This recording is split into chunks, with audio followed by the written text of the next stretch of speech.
Now, I am honored to turn the program over to our Director of Partner Relations, one of my besties, one of my sisters from another mister, Army veteran, Heidi Hansing.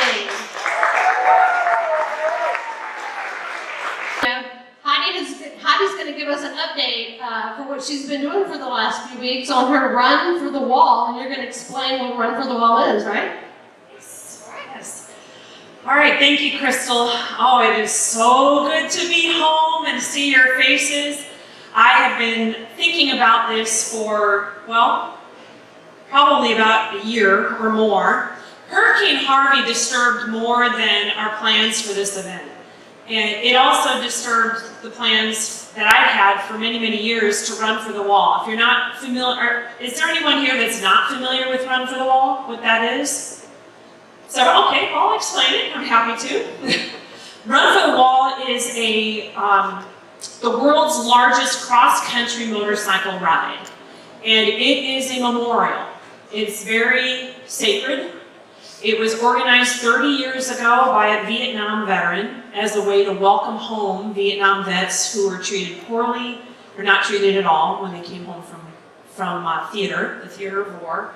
And this became a healing process, but it also became a memorial for those that had already passed on.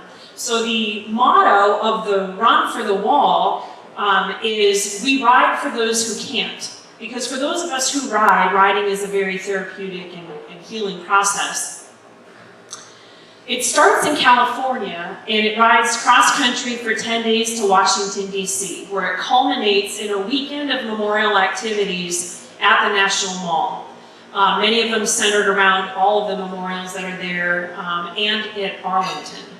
And then that in itself culminates on Sunday in a 1,000,000 bike ride, a run. So you've heard about 1,000,000 man this, 1,000,000 woman that, and it never pan out. This one pans out, you just don't hear about it. It actually legitimately is 1,000,000 bikes.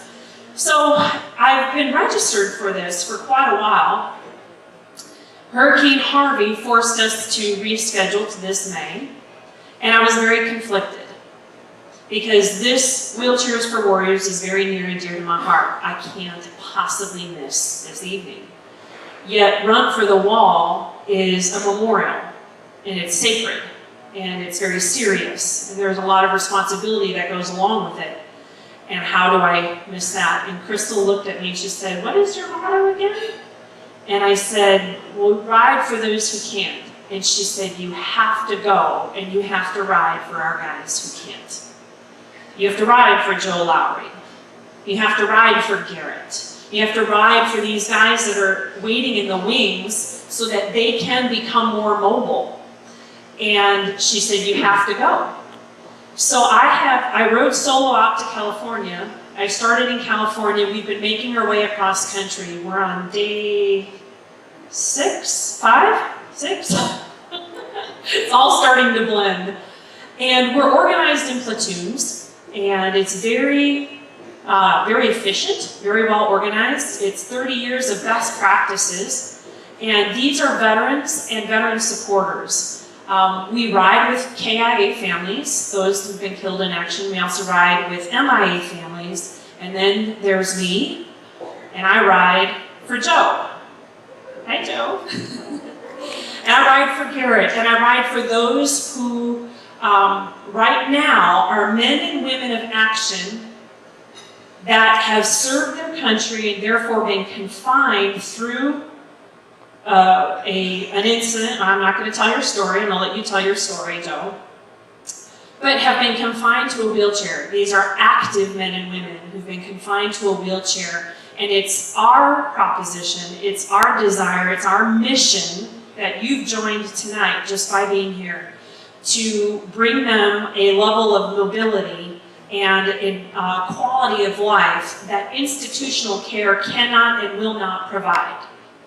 There's a gap between what our government will provide in the way of equipment and what they need to rejoin their life at a level of activity and interaction, and that's what we're here to do. We're going to close that gap. Because when you take men and women of action and you confine them to a chair, you don't just confine them, you confine their families. Because it becomes very difficult for the spouses to mobilize them. It becomes very difficult for them, that's a lot of work for them to get out to see their children's activities. And we want to change that, and that's the mission for Wheelchairs for Warriors, and that's why you're all here tonight. Because we're talking about people who've given a sacrifice that none of us can comprehend. Every day that I'm out there, I say, it's a great day to live free. And why do I get to do this? Why do you get to be here? Why do you get to come to an event like this or go to the activities you have? It's because men like Joe took a bullet